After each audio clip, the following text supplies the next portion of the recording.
बिस्मिल्लाहिर्रहमानिर्रहीम। तमाम देखने और सुनने वालों को मेरी तरफ से अस्सलाम वालेकुम। दोस्तों, वीडियो शुरू करने से पहले अगर आप पहली बार इस चैनल पे आए हुए हैं तो सब्सक्राइब ज़रूर करिएगा और बेल आइकन को प्रेस करना ना भूलिएगा। और इसके अलावा अगर आप मुझे फेसबुक, ट्विटर या पैट्रियन पे ज्वाइन करना चाहें तो इनकी लिंक नीचे वीडियो की डिस्क्रिप्शन में दी हुई है। और अगर आप मेरे लिखे हुए बुक्स पढ़ना चाहते हैं तो उसकी भी लिंक नीचे डिस्क्रिप्शन में मौजूद है। अमेरिकन को मैं कभी भी अंडर एस्टिमेट नहीं करता हूँ। मतलब वो देखा जाए तो हकीकतन एक बहुत बड़ी पावर है।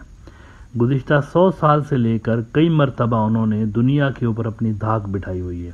और पिछले सदी में हमने देखा कि एक बहुत बड़ी पावर, सोवियत यूनियन कोई छोटी पावर नहीं थी, बहुत बड़ी पावर थी, आइडियोलॉजिकल फोर्स थी, एक नज़रिया था इनके पास। तो उसको इन्होंने डिफीट किया और बड़ा कंप्रीहेंसिवली डिफीट किया, लिटरली बुलडोज करके रख दिया उन्होंने। उससे पहले जापानीज एक बहुत बड़ी फोर्स थे, बहुत बड़ा एक पावर था जापान दुनिया के अंदर। अमेरिकन ने उनको भी दपड़दूस कर दिया। तो अगर इनका आप पिछले 100 साल का रिकॉर्ड देखेंगे ना तो ये कमबैक बड़ा ज़बरदस्त तरीके से करते हैं और बड़ा हार्ड तरीके से ये फाइट बैक कर रहे होते हैं अपने इन्फ्लुएंस को बचाने के लिए और अपने जो नेशनल इंटरेस्ट हैं उनको प्रोटेक्ट करने के लिए। इनकी हिस्ट्री बताती है ये बहुत ज़्यादा तेज़ी के साथ आपको अपने ऑब्जेक्टिव्स की तरफ एग्रेसिवली बढ़ते हुए नज़र आते हैं। अब ये अलग बात है कि पिछले 100 साल में भी उनका वास्ता ऐसी किसी फोर्स के साथ नहीं पड़ा जैसा उनका जो वास्ता है वो इस वक्त चाइना जैसी फोर्स के साथ पड़ा हुआ है। ऐसी फोर्स उन्होंने कहीं पर भी नहीं देखी कि जो कि उनको मिलिट्री में भी टक्कर दे रही है, टेक्नोलॉजी में भी टक्कर दे रही है, इकोनॉमी में भी टक्कर दे रही है, हर लिहाज से वो उनके साथ मध्य मुकाबल चल रही है। इस तरह की फोर्स वो पहली बार देख रहे हैं। तो it will be interesting to see कि ये सदी किसके नाम रहती है। पिछली सदी अमेरिका के नाम रही है, इसमें कोई शक नहीं है। ये सदी किसके नाम रहती है, दैट वी हैव टू सी। इस वक्त अगर आप देखें तो इलेक्शन में जाने वाले हैं अमेरिकन, थोड़े ही महीनों के अंदर इलेक्शंस है वहाँ पे।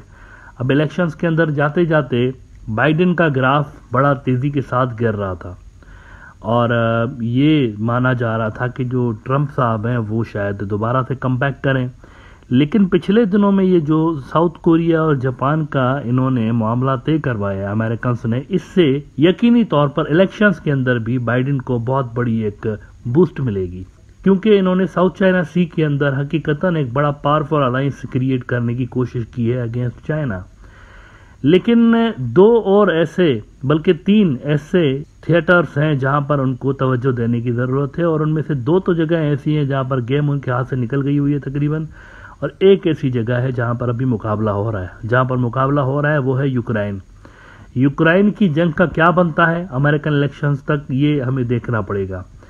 नेटो वालों ने कुछ धुंधली सी पिक्चर जो है वो बता दी है दुनिया को कि शायद यूक्रेन को एक हिस्सा अपना गिव अप करना पड़े नेटो की मेंबरशिप लेने के लिए। ऊपर का जो हिस्सा जिसकी बॉर्डर्स जो है वो रशिया के साथ लगती है, गालिबन उसको डीमिलिटराइज्ड जोन के तौर पर करने में इंटरेस्टेड हैं या कुछ ऐसी सोच बन रही है नेटो के अंदर। तो ऐसा फ्यूचर बन सकता है। लेकिन मिडिल ईस्ट और अफ्रीका के बारे में उनको कुछ करना पड़ेगा अमेरिकन को, बिकॉज ये वो खित्ते हैं जो कि ट्रेडिशनली वेस्ट के जोन ऑफ इन्फ्लुएंस में रहे हैं। मिडिल ईस्ट तो खास तौर पर अमेरिका का यूं समझे कि होम ग्राउंड रहा है। भारी भरकम अमेरिकन प्रेजेंस यहाँ पर रही है, खास तौर पर कोल्ड वार के बाद। तो मिडिल ईस्ट रिसेंटली उनके हाथ से कुछ यूं फिसला है कि सऊदी और ईरान की जो नॉर्मलाइजेशन हुई है उसने गेम बदल के रख दिया है।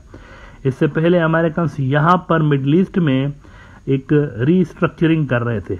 अब्राहमिक अकॉर्ड्स जो था वो रीजनल रीस्ट्रक्चरिंग की अटेम्प्ट थी।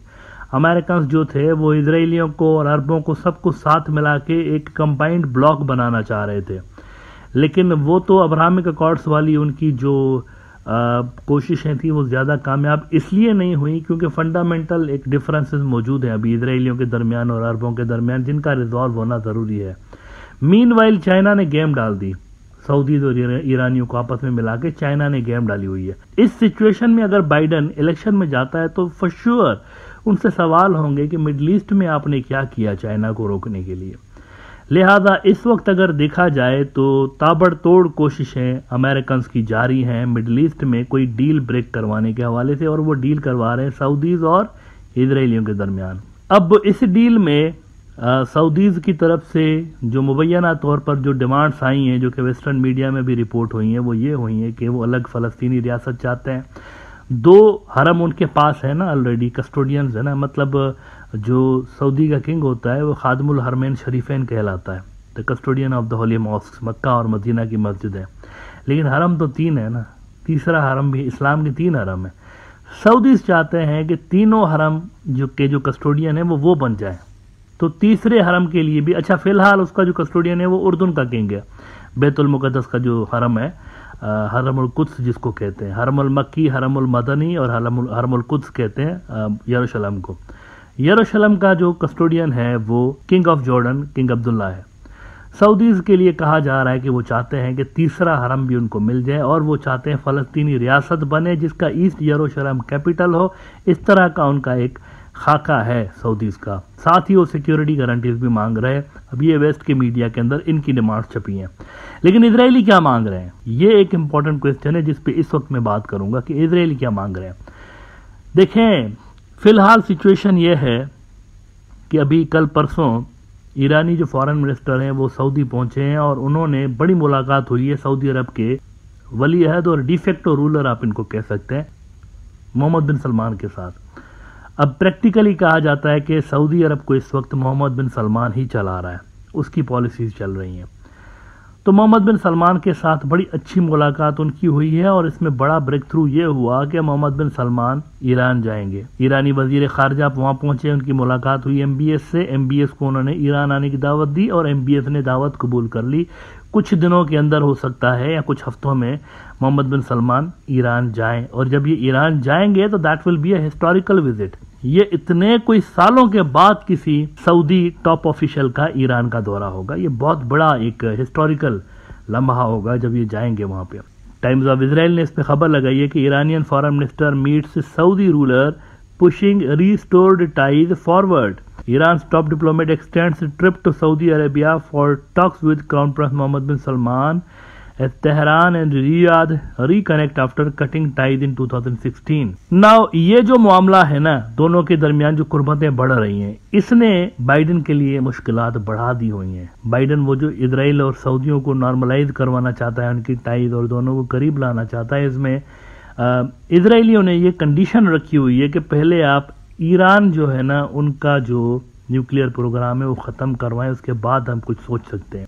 यानी कोई न्यूक्लियर पैक्ट करते हैं तो उसमें कंप्लीट जो रोल बैक है उनके न्यूक्लियर प्रोग्राम का, वो थोड़ा सा मुश्किल है। लेकिन इजरायली चाहते हैं कि हमें कंप्लीट रोल बैक चाहिए, हम कोई पॉज का बटन दबाना नहीं चाहते उनके न्यूक्लियर प्रोग्राम पे, इसको बिल्कुल ख़त्म करो। एक तो इजरायलियों की तरफ से ये आई है, और दूसरा अभी तक ये क्लियर नहीं हो पा रहा कि इजरायली सऊदियों की डिमांड्स मानेंगे या नहीं मानेंगे। ये भी अभी क्लियरिटी के साथ कहा नहीं जा सकता, क्योंकि वहां पर जो गवर्नमेंट बन गई है जिसको नेतन्याहू हेड कर रहा है, वो इजराइल की हिस्ट्री की सबसे ज्यादा हार्डलाइनर गवर्नमेंट है, और वो किसी सूरत इस बात को मानने को तैयार नहीं है कि फलस्तीन की जो स्टेट है वो बने और ईस्ट यरूशलेम जो है वो फलस्तीनियों को दिया जाए। प्लस वो इस बात पे भी नहीं मान रहे, बाज मीडिया आउटलेट्स ने ये भी लिखा है कि सऊदी को जो एक्स्ट्रा ऑर्डिनरी सऊदी ने सिक्योरिटी गारंटीज मांगी हुई हैं, टेक्नोलॉजी और वेपन्स और ये सारा कुछ, तो उस पर भी बहुत सारों को एतराज़ है वहाँ पे कि हमसे ज़्यादा पावरफुल अगर हो गए या हमसे ज़्यादा कोई बड़ी पावर बन गए तो फिर क्या करेंगे, इस पर भी उनको प्रॉब्लम है। तो मेरा नहीं ख्याल कि इलेक्शन से पहले तो मुमकिन तो नज़र नहीं आ रहा कि कोई बहुत बड़ा ब्रेक थ्रू यहाँ पे हो जाए। मिडल ईस्ट बहुत ज़्यादा कॉम्प्लिकेटेड हो गया है, लेकिन हो भी सकता है, यू नेवर नो। अमेरिकन्स जो हैं पास्ट में उन्होंने सरप्राइज़ किया हुआ है दुनिया को, कई मरतबा कर चुके हैं, हो भी सकता है, बट इसके चांसेस कम नज़र आ रहे हैं फ़िलहाल।